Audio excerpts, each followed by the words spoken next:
Welcome back to the program. According to the Norwegian Refugee Council, NRC, nearly 7.5 million children in the Democratic Republic of Congo do not go to school. The council blames the problem on the 2 decades of conflict in the country and also a weak, underfunded education system. The situation is most acute in the Kasai region, where thousands of children have been displaced and 900 schools destroyed. In another region, more than 90% of displaced children have no access to education. The NRC warns that children who have no form of schooling are more likely to join armed groups. In Ghana, President Nana Akufo-Addo has started a new program of free secondary school education. The president, who was elected last year, made this one of his key campaign promises. If elected, about 400,000 students entering secondary school this year are expected to receive free textbooks, meals and other benefits. Primary school education is already free in Ghana. The government says the aim of this new program is to reduce the number of children dropping out of school.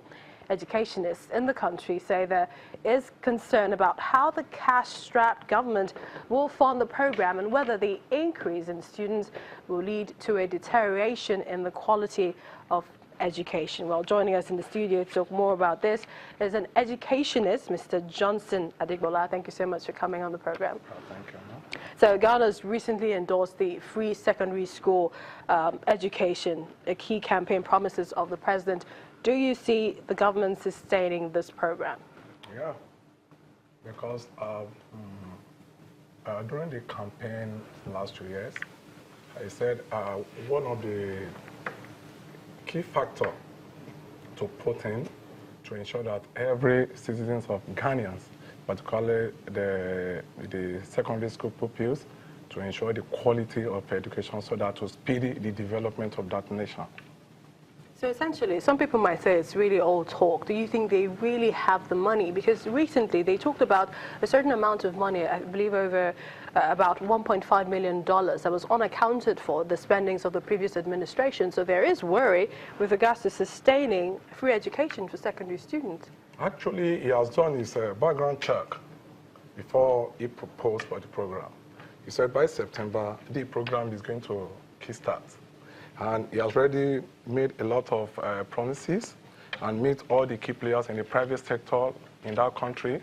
And all the private sector in that country, they held a meeting last 3 weeks ago at Accra that the boarding fee, the admission fee, the laboratory fee, and some other expenses will be taken care by the private sector. So it is not the government alone.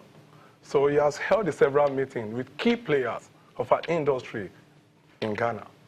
So there's a lot of goodies for the children, for the students. How about the teachers? How will they maintain their salary? Will there be any benefits, for example? You see, actually, it is not the salary that empower the teachers. When you're talking about a welfare package, which the provision has been made by the Ghanaian government.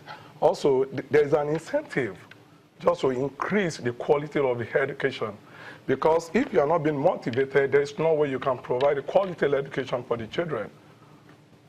Okay, some people have also said that perhaps the influx of more students in Ghana's, in the sector, the education sector, might affect their quality. Do you agree? He said it under the platform of NPP, that's New Patriotic Party, that it is only meant for the Ghanaian students, Ghanaian people. All the citizens are meant for the Ghanaian country. So that's because he made the promise, not for the exception of other countries. Right. So if a Nigerian or from other country, you'll be exempted. Because we know there are a lot of Nigerians in schooling in Ghana. So do you think it will affect the quality in any way? No, it can't affect because there was a statistics last 2 years before proposing of this program. There is a schedule on the ground on this particular program. There is a well-planned structure. Okay. So it's like they have everything covered. Yeah. What do you think the government in Nigeria can borrow from, this program? You see, when it now boils down to Nigeria, we have a lot of problems facing Nigeria currently. It is not the fact that Nigeria did not have the strength, but corruption has swept away corruption in So you're saying Nigeria it's has taken impossible? away the quality for Nigeria to achieve such. Because now, since we've been advocating for restructure, and we've forgotten that we don't have it at the back of our mind that if there's no structure, there can never be restructure. So the structure put in place for the Ghanaian has been there. So it is easier for Ghana to restructure. Now, comes down to Nigeria. If Nigeria wanted to borrow such a leave, we need to sit with some key player in United Nations before Nigeria can achieve such.